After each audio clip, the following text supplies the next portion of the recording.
Psst, psst. Papisal ka naman dyan. Papitik na rin.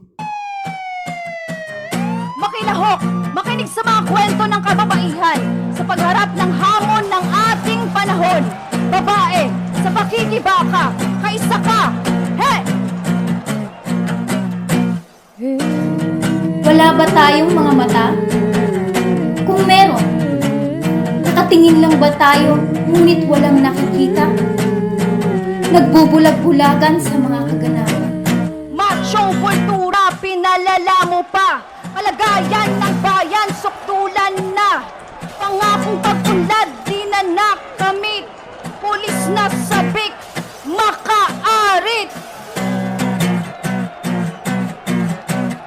Pababain, patalsikin, singilin, tiranong rehimen.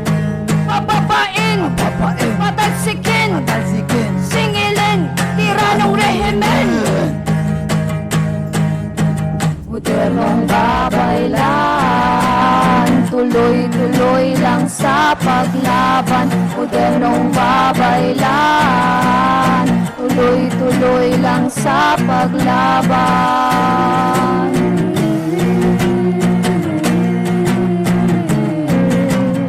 Bastos na pananaw at kaisipan, pakikitungo sa kababaihan. Babae, hindi ka babae lang.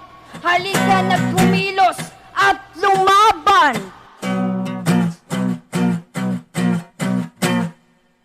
Pababain, patalsikin, singilin, tiranong rehimen. Pababain, patalsikin, singilin, tiranong rehimen. Modernong babaylan, tuloy-tuloy lang sa paglaban. Modernong babaylan, tuloy-tuloy lang sa paglaban.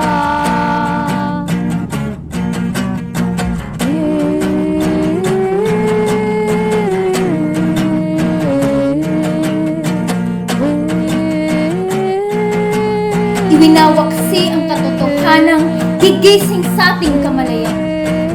Mga mata ba natin nakakakita talaga?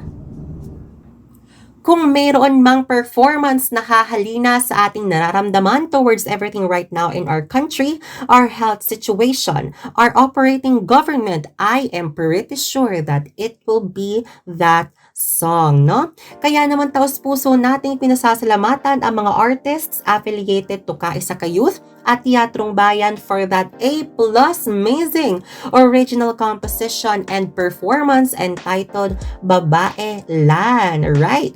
But to all our listeners, our tagapisil at tagapitik, that is not the only searing segment that we have right now. We still have a scalding hot situationer. What? An eye-opener, as you may even call it, about protest theater and cultural protests, focusing on its significance amidst the social issues that we all have gone through. So tune in up until the end of this podcast. Ipagpatuloy lang natin ang pakikipisil at pakikipitik upang ang huling halakhak ay mapasa atin. This is your pilot episode, ang huling halakhak ng masa. Pisil Pitik Podcast brought to you by Teatro 11 THX. So greetings to all of our wonderful and woke tagapisil at tagapitik. So ayan, today at this very moment, we are graced by the presence of a committed, dedicated, and powerful group of young people who will lead us through our episode for today. So just so you know, these people that we have up for an amazing conversation as well is the stronghold of Kaisa Ka Youth, YND, or the Youth for Nationalism and Democracy, and the People's Theater of the Philippines, o mas kilalang Teatrong Bayan. So without further ado, let's give them a warm pisil at pitik.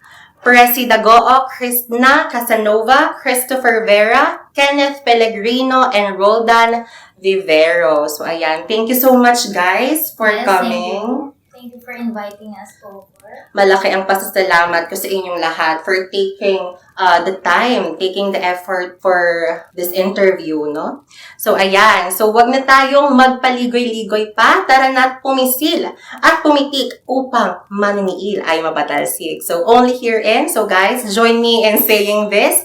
Pisil Pitik Podcast! Ayan, very on point. Now, let's get straight into it. So, ayun, no? So, all of you guys, all of you have backgrounds on activism. All of you are very keen on your personal advocacies, whether political or not. So, I just wanted to ask, ano ba yung mga sarili nyong perspektiba at mga danas ukol sa pakikibaka sa mga nagdaan nating social issues, no?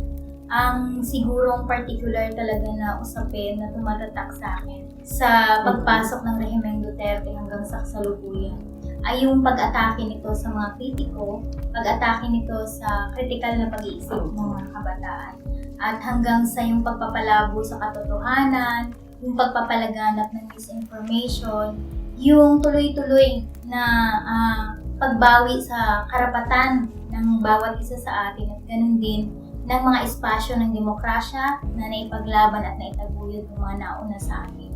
Maraming sanga-sangang usapin na karugtong itong mga nabanggit kong ito. Pero siguro ang pinakaatay na ng usapin na ito ay yung ipagbawal, halos na lang ay gawing krimen ng administrasyong ito ang pag-question sa authority at yung critical na pag-iisip ng kabataan.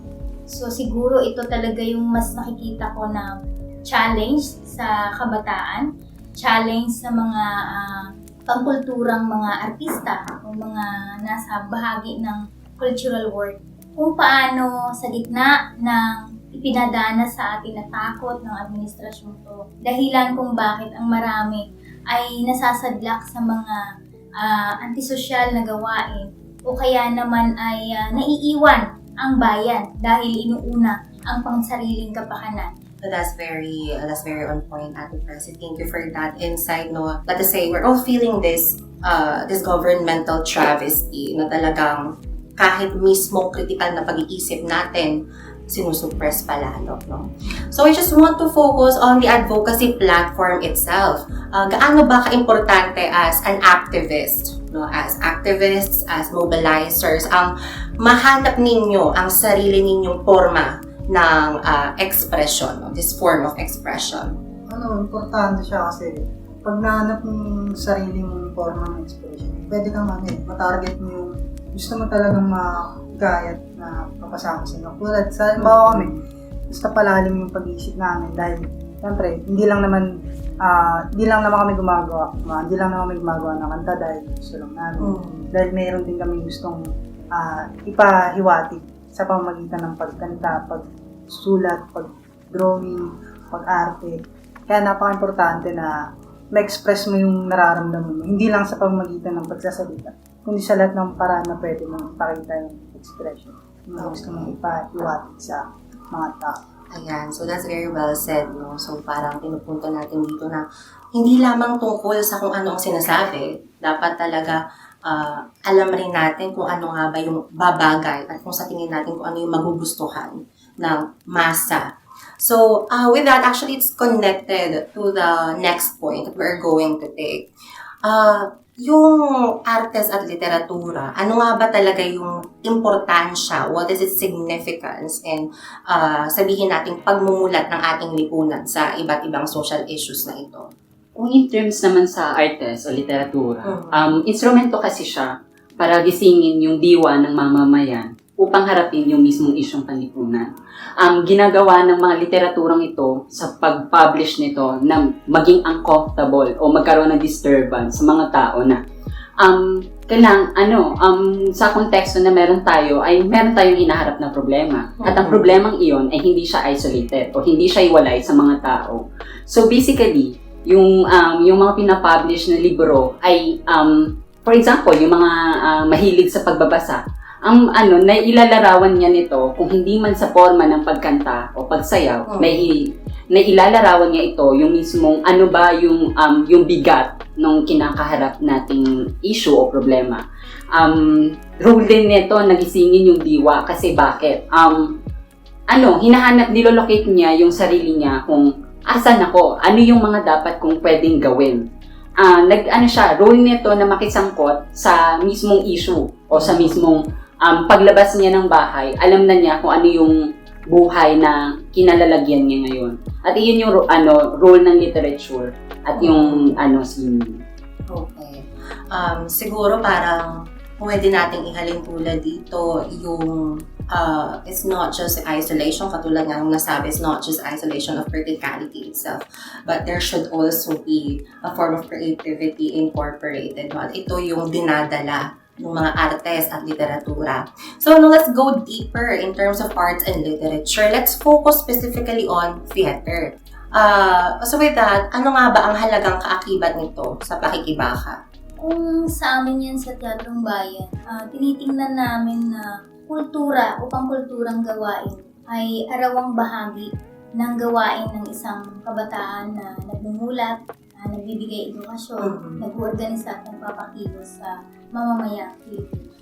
Kung bakit? Dahil sa araw-araw ay binabaka natin ang mga maling kultura na itinuro sa atin, ng kinalakan natin sistema, katulad ng pagkakanya-kanya. So, ang mga ito, minsan may mga paraan na hindi mo direktang sinasabi.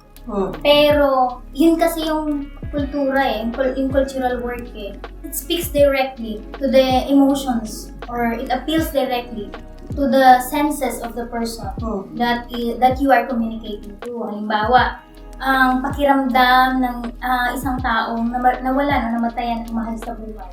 Sa teatro, minsan hindi mo sinasabi. But how you internalize the character, how you express kung paano siya ipinapakita ng katawan mo, sino ba siya sa lipunang ito?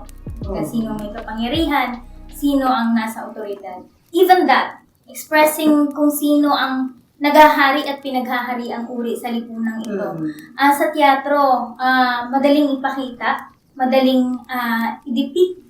Hindi na lamang ang realidad ng individual, kundi ang realidad ng isang komunidad. But what is the power of theater itself?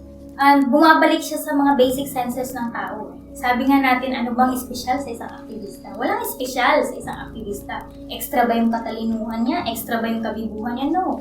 Ang isang aktivista ay may 5 senses. Ang lahat yung dinadaan at pinoproseso ng kanyang isip. At ibinabalik niya saan ba nakaposisyon ng puso niya. Para lang ba sa sarili niya o para sa bayan?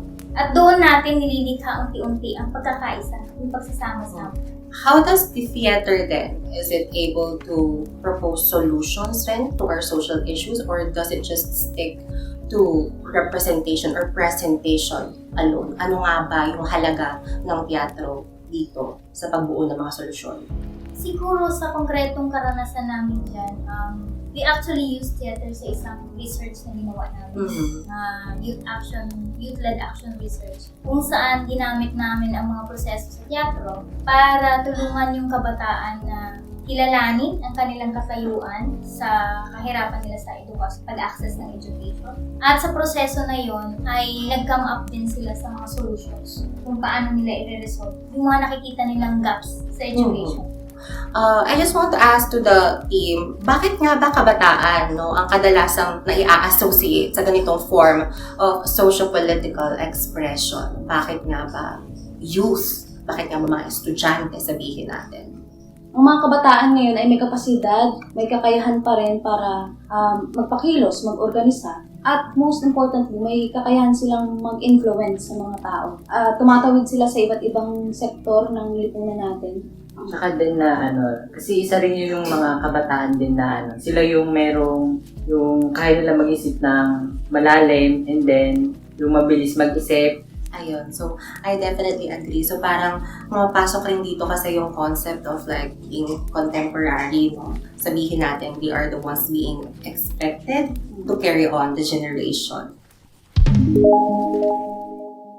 Ano nga ba talaga ang naging role ng teatro dito sa envision breakage na to, sa kagustuhan ng mga kabataan na makawala? Ayun, isa doon, mula sa sining kasi, ina-translate niya itself yung sitwasyon. Sa paraan kung saan binabaliktad nito yung mismong realidad. Gusto nga nating magbigay ng disturbance sa iba. Kasi palagi na lang niro-romanticize sa atin na yung sining o yung teatro ay palaging scripted. Kung ano yung dapat o may pamantayan siya o benchmark na dapat, ito ang mga nakikita natin. Doon sa sining, hindi. Kailangan hindi tayo maging conventional sa paraan kung paano natin ine-express yung sarili natin. So basically, yung sining o yung teatro, kumbaga, parte siya kung saan babasagin niya yung mismong naging pamantayan kung paano ipinapahayag o pinipresent ang sarili niya. At iyon ay paraan ng pag-disturb sa mga tao na mas lalo pang maging interesado o mas makilala kung ano yung mismong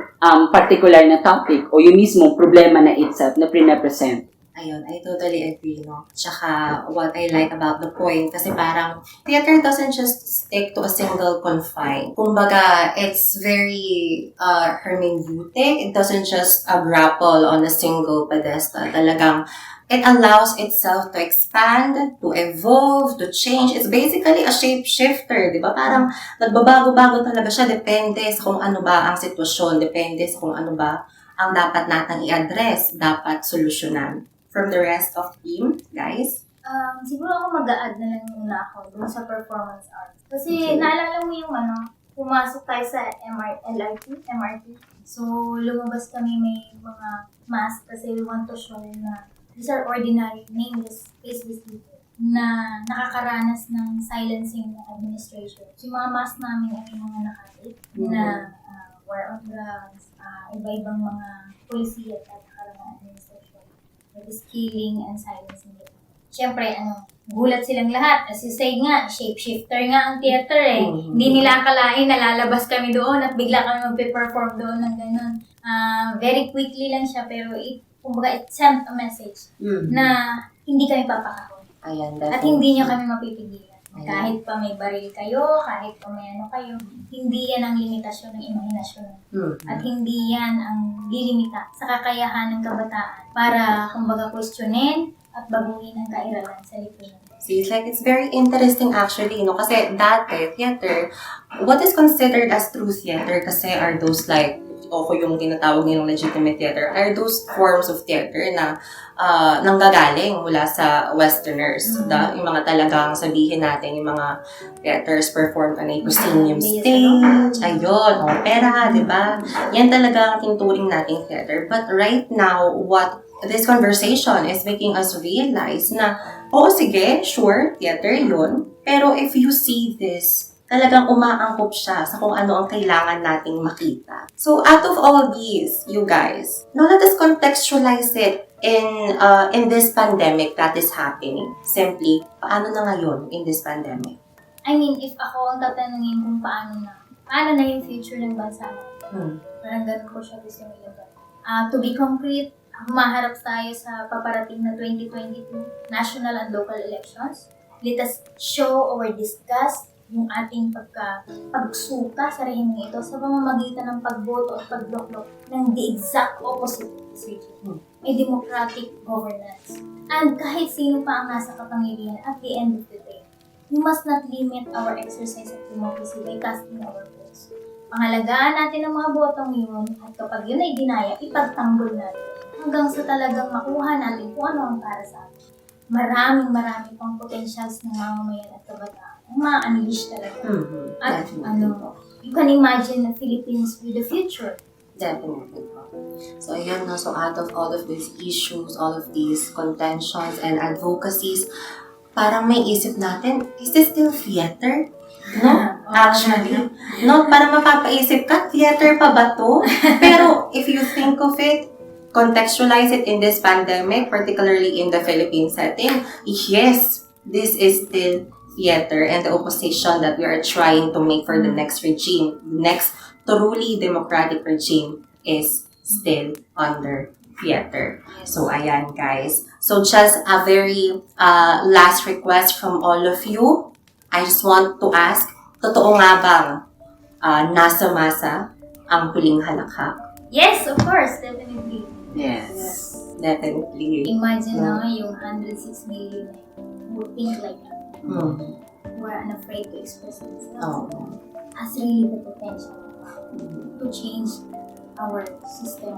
And hindi mangyayari yun nang hindi natin sila dinidisturbo yung katahimikan nila sa gabi. Teatro, diba? Nang hindi natin winawasak yung mga templates ng kung anong future, di ba, para sa kanila, mag-aaral, mag-aasawa, mag-aanak.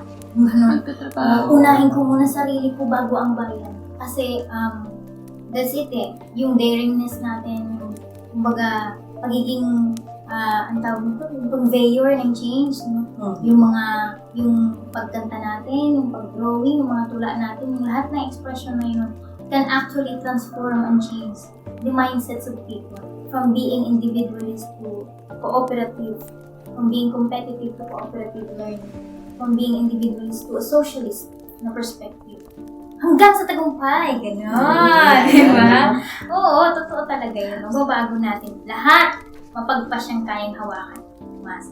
So like we can see here that it's very processual, no? It's systemic. Kasi parang una, teatro, parang ito yung nagko-convey ng kung ano dapat natin, kung ano dapat yung makita natin. It brings us back to our, let us say, critical thinking. Ganon. And at the very top of that, nandiyan yung objektibo natin na magkaisa tayong lahat for a specific purpose. Purpose na talagang aangkop sa ating lahat. Aangkop sa masa. Thank you very much, guys, for taking the time and so much, especially for all of these ideas, for all of these thoughts, no? Kasi parang itong conversation na ito, I mean, parang it breaks away, no? It just escapes. It just escapes our initial notion of what theater is. And this form of theater gives hope to the people. Mm-hmm. That we can actually change the course of our lives. Definitely. Na hindi tayo parang mga patay na lupa na palutang-lutang na lang sa kung saan tayo. Na kaya pala natin direksyon, itimod ang mga buhay natin. And of course, to keep our passion. Yes. burning. Siyempre, na-express mo pa yung passion mo. Diba? Na-express mo pa yung So, ayan. Thank you so much, guys. Sige, one last time, sabayan niyo ko sa pagsabi ng ating podcast, Pisil Pitik Podcast! Thank you so much! Overflowing with awareness, dedication, and passion. That is what I felt going through that amazing conversation with those amazing people as well. No? So I hope that all the thoughts and ideas that went into that segment made you open your senses and your mind and your heart as it did to me. So just in foresight, kapag na-encounter natin ang theater, we always think of formalized scripts, formalized stages, formalized everything. But what we're unable to fully uncover yet is making ourselves realize that there are forms outside of that initial notion. Right? A form highly represented by the protest theater or cultural protest. So kung na-notice niyo sa conversation, we did not, even for an ounce, considered just a single definition of this form of theater. Because what we prefer doing is taking the experiences, the challenges, the oppression, the discrimination, and after all these, even the successes of the lives of people, of the mass, right? Totoong wala itong pinanghahawakan na iisang forma, kadahilan ng buhay kasi ito ng tao. And you know, that is one enough reason why. Kasi ang buhay ng tao, hindi natin yan matatali sa iisang perspektiba o iisang danas lang. Kasi napakarami niyan at iba-iba pa yan. Kaya kung ano man ang nade-deliver ng protest performances, ito ay umaayon sa daloy. It takes lives and professes it to the world to make us all aware of a situation that necessitates more than just our attention, but better yet, our action. Kasi ito ang teatro sa ngayon at patuloy lang natin itong abangan sa kanyang tuluyang paglaon. So out of all these, very paradoxical actually, kasi it turns out we're getting more than just pisil at pitik. You know, more than just simple nudges, but we're getting a whole empowerment, a whole revolution worthy of all that we've been through. And even in this thought, we're still very theatrical. Because the bottom line, theater doesn't always appear as it is. It veils. It makes you use of your criticality. And once you do, it makes you realize that there are things needed to be done. Oo, pisil at pitik ang ating ngalan, totoo yun. Pero, I'm pretty sure, higit pa ang ating nakuha at makukuha. To all our taga-pisil at taga-pitik, thank you so much, you guys, for taking the time for this episode 1, this pilot episode, ang huling halakhak ng masa. Pisil Pitik Podcast brought to you by Teatro 11 THX.